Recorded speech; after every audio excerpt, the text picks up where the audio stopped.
Hello, I'm Justice Jennifer Brunner of the Ohio Supreme Court, candidate for Chief Justice of the Ohio Supreme Court, and this is Achieving Justice. This is a service that my campaign provides to people to learn about judicial candidates from all over the state of Ohio. Today, I am so happy to have with me Judge Terri Jamison from the 10th District Court of Appeals, who is also a candidate for the Supreme Court. I'm the 162nd Justice of the Ohio Supreme Court. Judge Jamison, if she becomes Justice Jamison, would be the 163rd Justice of the Ohio Supreme Court. Judge Jamison, I tend to want to call you Terri, but I know we're in a formal setting. Welcome, and we're so pleased to have you today. Let's start off with, can you tell us a little bit about your biography, your background, so people get an idea of just who Judge Terri Jamison is? Well, I am a simple girl. I'm a third generation coal miner from District 17, Local 7635. I worked for U.S. Steel in Gary, West Virginia. I graduated from Welch High School. I grew up in a working class family. My dad was a coal miner. My mother worked for the Department of Welfare. After we all started going to school, she decided to re-enter the workforce and became a supervisor for the Department of Welfare, which is where I got my first job actually. But then I moved into working for U.S. Steel because they were the largest employer in the state. And then I moved to Ohio when the mines started to close and the economy started to suffer. I came to Ohio with no particular white collar job skills. So had to start some retraining, went through the CETA program, worked at Xerox, worked at Nationwide Insurance for a short time, and OCLC as a data entry and key punch operator. I was blessed to get a job with a State Farm agency as their office manager, which I did for about 2.5 years. And then he advised me to get my own agency, and I did that. So I had an insurance agency for 16 years prior to going to law school. And while I was in ownership of my agency, I decided I needed to complete my undergrad education that I had begun at Bluefield State College in West Virginia. So I enrolled in Columbus State and then transferred all my credits to Franklin, where I graduated with a Bachelor of Science in Business Administration and a minor in Human Resources Management. So that's just a little bit in the short scheme of things. So that's an amazing journey. And so then what motivated you to go to law school? Well, the company started to go through some changes with our compensation that I felt were not as lucrative for me as it was for them. And I decided to sell the agency and go to law school. And as part of the insurance industry, we had to review contracts. We had to be able to inform clients of the coverages and those things. So I was getting a taste of what it was like to look at contracts and be able to advise clients and those things about claim situations. So I decided that law might be a good thing to pursue. And several people told me they felt that law would be a good career choice for me. So, I'm kind of easy when someone says, that might really work.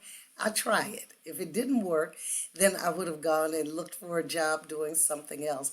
But when I went to law school, being there that first day, I felt like that was where I really belonged, and that was my purpose and my passion came from the law. Well, you really, it's clear to me that you're a people person and that you're good at reading people and understanding their needs. And I've always looked at the law as a helping profession. And as lawyers, even in private practice, we we form our work based on our relationships with our clients. Can you talk about some of the programs that you developed? Well, you actually ran for office at a later point in time, and I'm a little interested in the Compass program that I'm aware that you started, but kind of give people a sense of how you got to that point. Well, when I went into practice after I passed the bar, I landed a job with the public defender's office where I had been an intern for about 2.5 years of my law school career. And I also interned in the civil rights section at the AG's office. And I interned with the Bureau of State Hearing as a hearing officer. So I, again, found myself in those places where I felt like it was a helping profession and helping the less fortunate and marginalized communities. So when I got the job with the public defender's office, I soon discovered that I'm a better entrepreneur than I was an employee. So I started my own practice and I focused on criminal, domestic, juvenile, and probate, which were all helping areas of families. And from that, I gained a lot of experience, and I also worked as an intermittent hearing officer for Unemployment Compensation Review Commission, hearing unemployment appeals in the evening to help them to reduce the over crowded docket that they had. So all of the things that I did were leading me to different counties, and I worked in different counties around the state. But what I saw that was missing were women, minorities that were the decision makers for families and clients. And even here in Franklin County at that time, there were not a lot of women judges, 18, 20 years ago or more now, there were not a lot of judges that were women or minorities. And going into all of the counties that I was going into, it seemed to put the client at a disadvantage to not have anyone in the room that looked like him or her to understand their situation or be empathetic to them in any way. So I ran for judge in 2012. The short story, there is a much longer story, Yeah. and was elected by a margin of 55-45 in my first election. While on the Juvenile and Domestic Relations Division of the Common Pleas Court, I did start a program called Compass. And I started that program because I saw men and women coming to the court that owed child support, were there for contempt and enforcement of sentences, but did not have jobs. So that was an easy thought process for me. Bring the community providers together, let them come to the court, meet the people where they are, and see what they could offer to help them to get their lives on track. That's amazing. And I think about some things that I've heard you say before, and I'm at a little bit of an advantage because oftentimes we're at the same events and we hear each other's speeches. But I remember you saying you were an honors student, but when you started school in West Virginia, it was still segregated, even though Brown v. Board of Education had already been in effect. What was that like? Well, growing up, because they did not follow Brown versus Board, uh, based on my understanding, they started to follow it when the federal government decided that if schools or counties didn't follow Brown versus Board, that they would not get federal funding. So when I was in the second grade, they integrated the schools, and we were bused from our neighborhood into the majority neighborhood school. And I've got some really lasting friendships that I developed while in that school system, but it was very culturally different because even though we went to school together, we still lived segregated. So it was, you would go to school, then you would come back to your community, and your community was African American. We didn't live in other parts of the city. And it was several years before any minority moved into what we call the white neighborhood. So I grew up all of my life in the black neighborhood, but going to school in an integrated system. So they slowly began to integrate the sports and different things as well, because we had all black sports, all black neighborhoods, all black schools. So it slowly integrated, and I'm a product of busing Yeah. and moving through and processing all of those things as well. Oh, So I wow. understand the impact that the law can have on your life. Even though at the second grade, I didn't know it was Brown versus Board of Education, but I do understand the impact that the law has on the ordinary person's life. That's amazing. So now you're on the Court of Appeals, and tell us how you got there, and what are your impressions? How is that different from the trial court? Do you enjoy it? Well, the trial court, I was reelected to the trial court in 18, and this time I won by a 60-40 margin.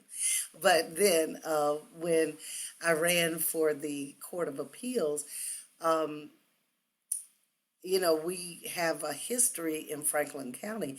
I think I am only the third minority to ever serve on the Court of Appeals. If I am correct, we've had one male, one female, and then me. So Um, I'm only the third in over 200-year history of Franklin County to serve. And I do like being on the Court of Appeals, reviewing other decisions, having input on whether those decisions are made correctly, and having the ability to sometimes um, help a colleague see a better way, we'll say, in coming up with a majority so that we can make the right decision, because I understand the impact of the decisions coming out of the 10th district impact the entire county. And I understand that. And it is a privilege and an honor to sit there in that court and be able to make those decisions for the ordinary person.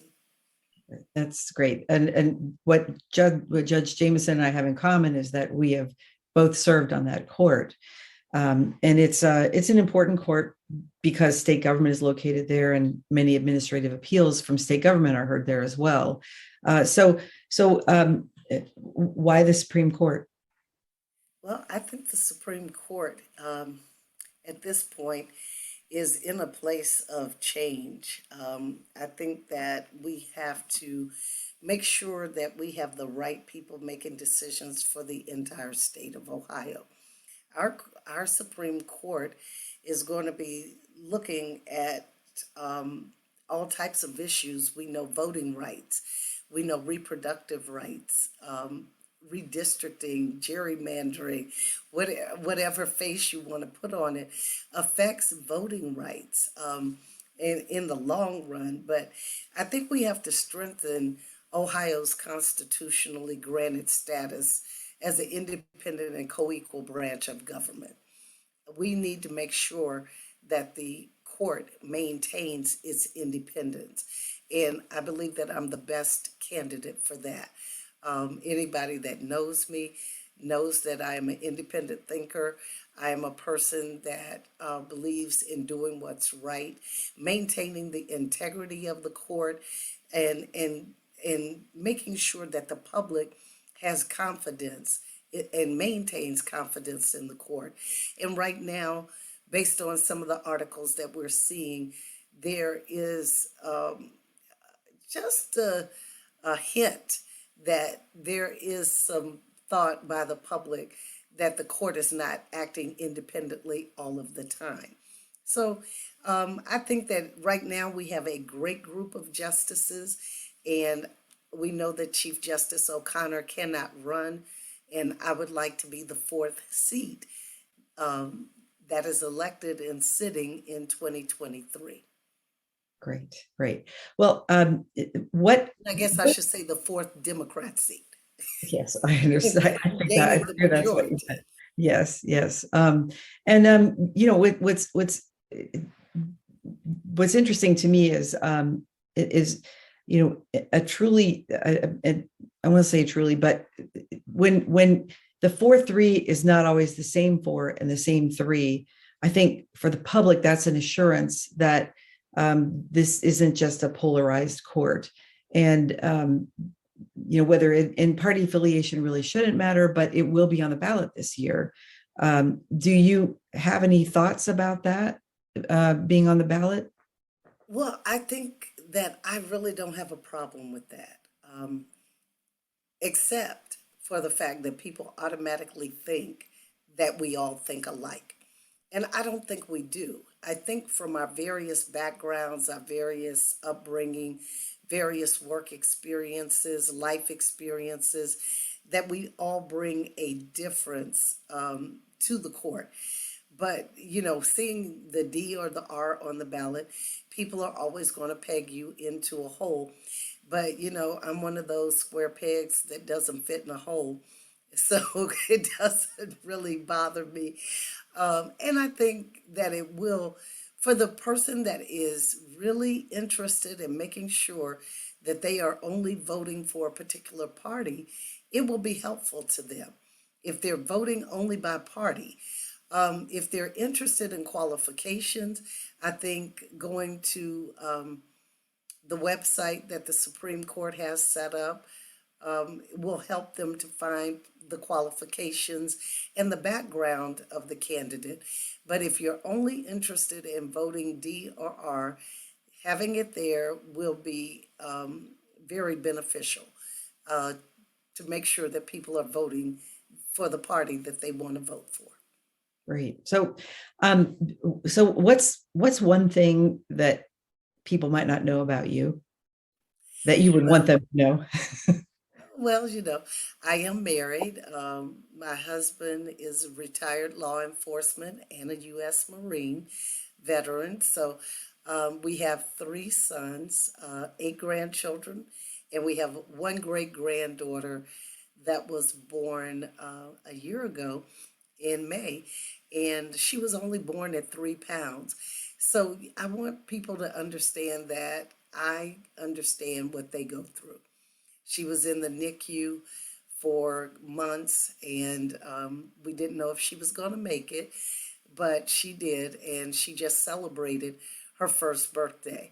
Oh, that's So I, like everyone else, have a need for the family to have health care, and that health care is good health care, and that we have good maternal health care and health care for our children, and that I have a tiny toy poodle named Magic that is about 6 years old now, that we got somewhere close to Christmas, and we were deciding what we were going to name him. And I said, well, let's just call him Magic, and Magic stuck. That's great. That's great. Well, I so appreciate your being here with me today. Look forward to sharing this with folks all through the internet and social media. And I, for one, am happy to have you running for the Ohio Supreme Court. We're together a lot when we do this, and it's great to have someone who's a lot of fun and interesting to run with. So thank you all for watching this program today. This has been Achieving Justice. And today I'm interviewing Judge Terri Jamison from the 10th District Court of Appeals in Franklin County, who's running for the seat for the Ohio Supreme Court that begins January 1st, 2023. And this is Justice Jennifer Brunner running for Chief Justice of the Ohio Supreme Court. And this has been Achieving Justice. Thank you so much, Judge Jamison. Thank you.